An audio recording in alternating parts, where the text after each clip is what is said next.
সুপ্রিয় দর্শক শ্রোতা ভাই বোন, গর্ভবতী মায়ের জন্য গর্ভাবস্থায় কোনো খাবার গ্রহণ করা অথবা না করা, বিশেষ কোনোভাবে চলা অথবা না চলার ব্যাপারে কোরআন এবং হাদিসে কোনো দিক নির্দেশনা আছে কিনা আমরা সে বিষয়টি জানার চেষ্টা করব ইনশাআল্লাহ তাআলা। প্রিয় দর্শক, আমাদের সমাজে গর্ভবতী মায়েদের জন্য বিশেষ কিছু খাবারকে, বিশেষ কিছু চাল চলনকে নিষিদ্ধ এবং ক্ষতিকর মনে করা হয়ে থাকে। তন্মধ্য থেকে সবচেয়ে প্রসিদ্ধ হল চন্দ্রগ্রহণ অথবা সূর্যগ্রহণের সময় গর্ভবতী মায়েরা যেন কোন অবস্থাতেই বাসা বাড়ি থেকে, ঘর থেকে বের না হন। অনেকে মনে করেন যে চন্দ্রগ্রহণ, সূর্যগ্রহণের সময় গর্ভবতী মায়েদের জন্য কোনো কিছু কাটাকাটি করা, কোনো কিছু কুটা, এটা উচিত নয়। যদি করেন তাহলে সেটি তার গর্ভস্থ সন্তানের জন্য ক্ষতির কারণ হতে পারে। অনেকে মনে করেন যে গর্ভাবস্থায় যদি কেউ যমজ কলা খান তাহলে তার সন্তান যমজ হবে। অনেকে মনে করেন যে গর্ভাবস্থায় কোনো মায়ের জন্য ডিম খাওয়া উচিত নয়, তাহলে সন্তানের চোখ কুসুমের মতো হলদে বর্ণ হবে। ডাব খাওয়া উচিত নয়, তাহলে ঘোলাটে হবে। অমুকটা খাওয়া উচিত নয়, তাহলে তমুকটা হবে। এরকম আরও নানা রকমের ধারণা রয়েছে। অনেকে মনে করেন যে গর্ভাবস্থায় কোনো মায়ের জন্য কোনো মুরগি, কোনো হাঁস এ জাতীয় কোনো কিছু জবে করা উচিত নয়। যদি করেন তাহলে সেটি তার গর্ভস্থ সন্তানের জীবনের জন্য ক্ষতির কারণ হতে পারে। অনেকে মনে করেন যে গর্ভবতী মায়েরা প্লেট ইত্যাদি চেটে খেলে, মুছে খেলে ভালো করে, তাহলে সেক্ষেত্রে তাদের কন্যা সন্তান হওয়ার সম্ভাবনা রয়েছে।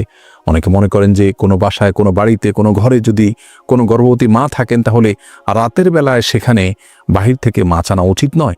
যদি আনতে হয় তাহলে আগুন ইত্যাদিতে ছ্যাঁক দিয়ে প্রবেশ করাতে হয়। আর এরকম নানা রকমের ধারণা আমাদের সমাজে প্রচলিত আছে। প্রিয় দর্শক, এই ধারণাগুলো সম্পূর্ণরূপে ভ্রান্ত, ভুল এবং কুসংস্কারাচ্ছন্ন বিশ্বাস থেকে আমাদের মধ্যে জন্ম নিয়েছে। এর মধ্যে কিছু কিছু ধারণা রয়েছে যেগুলো চরম আপত্তিকর এবং একই সঙ্গে হাস্যকর। যেমন যমজ কলা খেলে গর্ভবতী মায়ের যমজ সন্তান হতে পারে। এই ধারণাটি শুধু ভ্রান্তই নয়, একই সঙ্গে এটি হাস্যকর এবং আপত্তিকর। একজন মায়ের জন্য বা যে কোনো বাবার জন্য একটি গর্ভ থেকে যদি একাধিক সন্তান জন্ম হয়, সেটা তাদের জন্য খুশির বিষয়, আনন্দের বিষয়। এটা কখনো তাদের জন্য ক্ষতির, এটা তাদের জন্য নিষিদ্ধ কোনো বিষয় হতে পারে না। বিধায় এটিকে নিষিদ্ধ মনে করা বা যমজ কলা গর্ভবতী মায়ের জন্য খাওয়াকে খারাপ মনে করা, এটি মূর্খতা প্রসূত একটি বিশ্বাস।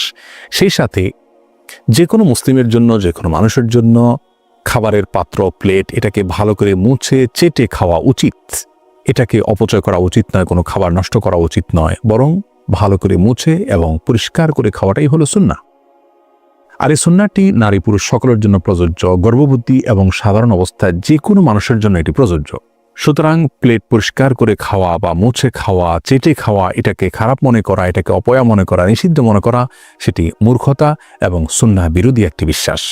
আর প্লেট মুছে খেলে গর্ভবতী মা কন্যা সন্তান জন্ম দিবেন, সেটি প্রথমত ভ্রান্ত কথা। দ্বিতীয়ত, কন্যা সন্তান জন্ম দেওয়া এটা তো ভালো বিষয়।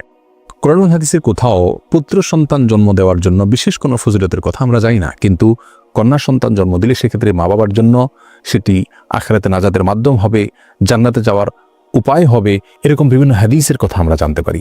সুতরাং এই সমস্ত ভ্রান্ত বিশ্বাসগুলো আমাদের সমাজ থেকে দূর করার চেষ্টা আমাদের করতে হবে। প্রিয় দর্শক, মনে রাখা উচিত একজন মুসলিমের কি করা উচিত, কি করা উচিত নয়, কি খাওয়া উচিত, কি খাওয়া উচিত নয়, কোন জিনিসটা তার জন্য কল্যাণকর আর কোনটা ক্ষতিকর, এটি জানার দুটি উপায় রয়েছে। তার প্রথমটি হলো ওয়াহি তথা কোরআন এবং হাদিস। কোরআন এবং হাদিসে যদি আমাদের জন্য কোনো কিছুকে কল্যাণকর বলা হয় বা অকল্যাণকর বলে আমাদের জন্য জানানো হয়, তাহলে সেটিকে অবশ্যই আমাদের মেনে চলা উচিত। আর দ্বিতীয় উপায় হলো আমাদের জানার অভিজ্ঞতা এবং সায়েন্স। অভিজ্ঞতার মাধ্যমে, বিজ্ঞানের মাধ্যমে যদি আমরা জানতে পারি যে কোনো বস্তুর মাঝে আমাদের জন্য কল্যাণ নিহিত রেখেছেন আল্লাহ তাআলা অথবা অকল্যাণ নিহিত রেখেছেন, তাহলে সেটাকে অবশ্যই আমরা আমল নেব এবং মেনে চলব। যে বিষয়গুলো বলা হলো, এগুলোর মাধ্যমে গর্ভবতী মায়ের অথবা গর্ভস্থ সন্তানের কোনো প্রকার ক্ষতি হতে পারে এরকম কোনো ধারণা কোন হাদিস থেকে আমাদেরকে দেওয়া হয়নি। আর অভিজ্ঞতা তথা সায়েন্স থেকে এরকম কোনো ধারণা আমরা পাইনি, যার কারণে এগুলো সম্পূর্ণরূপে কুসংস্কার এবং ভ্রান্ত বিশ্বাস থেকে আমাদের সমাজে জন্ম নিয়েছে। এই ভ্রান্ত বিশ্বাসগুলো আমাদেরকে দূর করার চেষ্টা করতে হবে। প্রিয় দর্শক, আমাদের সমাজে যত রকমের ভুল ফতোয়া, কুসংস্কারাচ্ছন্ন বিশ্বাস, এর বেশিরভাগ চাপানো হয় মেয়েদের উপরে। তাদের উপরে যত রকমের মিথ্যা বানোয়াট ফতোয়া এবং মাসআলার প্রয়োগ হয়, পুরুষদের উপরে তত বেশি মিথ্যা বানোয়াট অথবা মনগড়া ফতোয়ার প্রয়োগ হতে আমরা দেখি না। অতএব এই সমস্ত কুসংস্কারগুলো দূর করার জন্য নারী পুরুষ সকলকে আমাদের একযোগে কাজ করে যেতে হবে। গর্ভাবস্থায় একজন মায়ের জন্য কোন জিনিসটি তার স্বাস্থ্যের জন্য কল্যাণকর, সেটি ডাক্তারগণ যখন আমাদেরকে জানাবেন, বিজ্ঞানের মাধ্যমে, অভিজ্ঞতার মাধ্যমে আমরা জানতে পারবো, সেটাকে অবশ্যই আমরা আমল করে চলবো।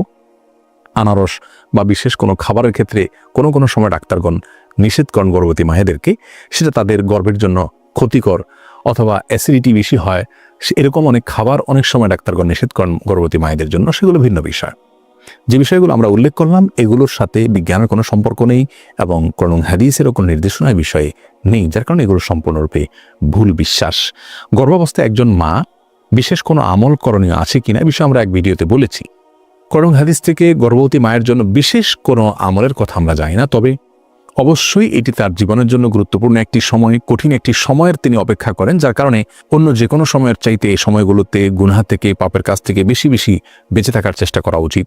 তার উচিত গান বাজনা থেকে এবং হারাম ফিল্ম দেখা থেকে এবং যে কোনো ধরনের গুনাহ থেকে বেশি থেকে বেশি বেঁচে থাকার চেষ্টা করা, যাতে করে আল্লাহ রাব্বুল অনুগ্রহ তিনি বেশি থেকে বেশি অর্জন করতে পারেন। এবং সাধারণ নেক আমলগুলো করা উচিত, জিকির আজকার করা উচিত, আল্লাহ স্মরণ করা উচিত, গর্ভস্থ সন্তান যেন নেক হয় সেজন্য দোয়া করা উচিত এবং আল্লাহ যেন তার কঠিন মুহূর্তটা সহজ করে দেন সেজন্য দোয়া করা উচিত এবং নেক আমল করা উচিত।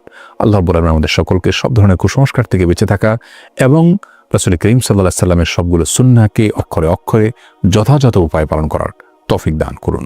আসসালামু আলাইকুম ওয়া রাহমাতুল্লাহি ওয়া বারাকাতুহু। সূর্যগ্রহণ এবং চন্দ্রগ্রহণকে ঘিরে আমাদের সমাজে নানান কুসংস্কারাচ্ছন্ন বিশ্বাস এবং ভুল ধারণা বিরাজমান আছে। যেমন অনেকেই মনে করেন যে গর্ভবতী মায়েদের জন্য সূর্যগ্রহণ কিংবা চন্দ্রগ্রহণের সময় কোনো কিছু কাটাকাটি করা উচিত নয়, তরকারি, মাছ কিংবা মাংস, ফলমূল ইত্যাদি কাটা উচিত নয়। এগুলো যদি কাটেন তাহলে সেক্ষেত্রে গর্ভস্থ সন্তানের ক্ষতি হয়। এ ধারণা সম্পূর্ণ কুসংস্কারাচ্ছন্ন একটি ধারণা, ভুল বিশ্বাস। কোরআন হাদিসের কোথাও এরকমটি বলা হয়নি এবং সুস্থ বিবেক বুদ্ধিও এরকম কোনো বিশ্বাসকে সমর্থন করতে পারে না। একজন ইমানদার কখনো কুসংস্কারাচ্ছন্ন হতে পারেন না। অতএব এই বিশ্বাসটি আমাদের সংশোধন করতে হবে। সূর্যগ্রহণের সময় অন্য স্বাভাবিক যে কোনো কাজ আমরা করতে পারি, কাটাকাটি ইত্যাদি এগুলো করতে পারি, মা বোনরাও করতে পারেন, গর্ভবতী মায়েরাও করতে পারেন, কোনো অসুবিধা নেই। সূর্য কিংবা চন্দ্রগ্রহণের সময় নবী করিম সাল্লাল্লাহু আলাইহি সাল্লামের মৌলিক নির্দেশনা হলো সূর্য এবং চন্দ্রগ্রহণের সালাতের আয়োজন করতে হবে মসজিদে, সেই সালাতে আমরা শামিল হব, আদায় করব। আর এছাড়া নবী রাসূলুল্লাহ সাল্লাল্লাহু আলাইহি ওয়াসাল্লাম যে নির্দেশনা বুখারী মুসলিম হাদিসে আমরা পাই তা হলো এই সময় দান করা, সাদকা করার কথা বলা হয়েছে, দোয়া করার কথা বলা হয়েছে, তাকবীর দেওয়া, আল্লাহু আকবার বলতে থাকা বা আল্লাহু আকবার ধ্বনি দেওয়া, আল্লাহু আকবার বলে ওঠা, এই নির্দেশনা নবী সাল্লাল্লাহু আলাইহি ওয়াসাল্লাম দিয়েছেন। তাহলে আল্লাহু আকবার দিবেন মায়েরা, সাদকা করবেন, আল্লাহর কাছে দোয়া করবেন। এছাড়া অমুকটা করা যাবে না, তমুকটা করা যাবে না, এরকম কোনো কথা কোরআন হাদিসে বলা হয়নি।